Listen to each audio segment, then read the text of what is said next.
All right, guys, today I want to teach y'all how to connect into a local device with your laptop. First steps first, you're going to have to directly plug in your laptop to the local device, just like that, with an Ethernet cable or direct serial cable. Then you got to figure out the IP address that this current device has. So right here on the top, once you get to that, and I know it's hard to see in the video, but you do have the IP address up top on this LCD screen.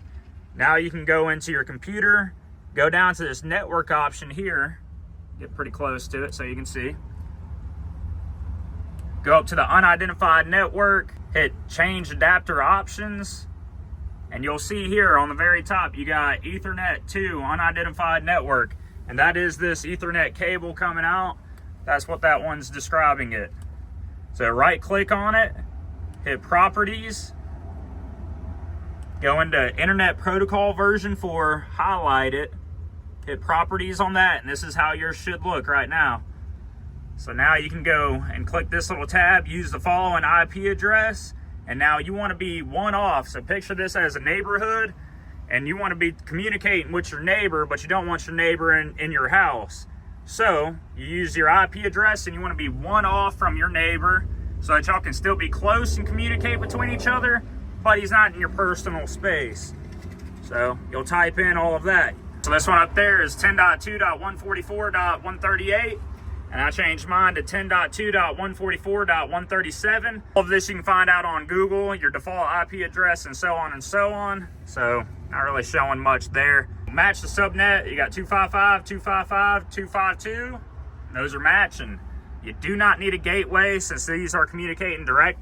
Hit OK, hit close. Now you can X out of all of that. And then you can go into your Matrix app. And this is for all the stop bar detectors here. And here at the top, you want to be on this cloud. And you also want to enter in the IP address of the 656. You're trying to talk to him right here. Your computer is already set up as his next door neighbor. So now enter in the IP address of the 656. And you can hit full and hit search. I've already searched for these. I'm going to put it on quick search so they pop up a little bit quicker. And then you'll start seeing all of your radars popping up.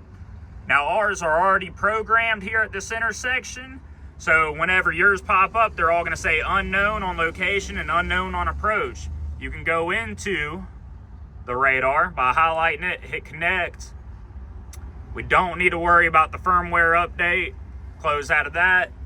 And this is how you'll program your sensor. So you'll go through and you'll figure out through all these little pings which lanes and which phases you need to program onto each sensor, draw out your lanes and stop bars, then do your channels and zones, and then go over and verify that everything's working and they're picking up vehicles like they should, which they are. And then you can hit the little X out of this, go into settings, and this is where you can label everything. Y'all want it labeled as phase 5 and the approach, the northbound approach, or the northbound left turn lane. But hit OK. And now you can disconnect out of that sensor. We have it all programmed. It's working. Disconnect out of it and go ahead and close out, X out of all of that. Programmed all the radars. You have all the radars done. The radars themselves actually hold the data that you entered into it, and they hold all those zones and channels, everything you put into there. But now we need to set up the 656 so the 656 knows what channels and outputs to output to this controller and give you vehicle calls. So what we can do is go into Microsoft Edge. It's actually Google Chrome, not Microsoft Edge. Edge is kind of gross. And then you want to type in the same way you connected to all those radars. It's the same way you want to connect to the 656. You're going to type in the IP address that's up here into your search bar. It's already highlighted, but 10.2.144.138. Click on it. All of your radars pop up. This is on the health tab, so you know that they're okay in receiving and transmitting data. You want to verify that. Go into properties. You can now change your properties of the 656 itself. You also have tabs throughout this that you can do the same thing, like BIU setup. Change your BIU number 9, 10, 11, 12, depends on how many devices you're using at each intersection. And go through, if you hit the tab of sensor, Discover Matrix, you can click on that, and then now it will search for all the stop bar units. You can hit Discover Advanced Sensors, and then it will pull up all the advanced units. Now go into channels, and you want to set up all of your channels. You know, this is your radar, your phase 1 southbound, sensor channel 1. We did all that in the programming of the sensor itself. Then once you have everything labeled and set up right to properly output from this 656 to this controller, you want to then hit save channel map, go into verification, and now you can watch it. This right here is verifying and putting in calls, so every time these are highlighted red, we know a vehicle is present at that approach. Now you're going through here, you enabled it to BIU number 9, you have an SDLC cable going into a hub and then plugged up into the controller itself.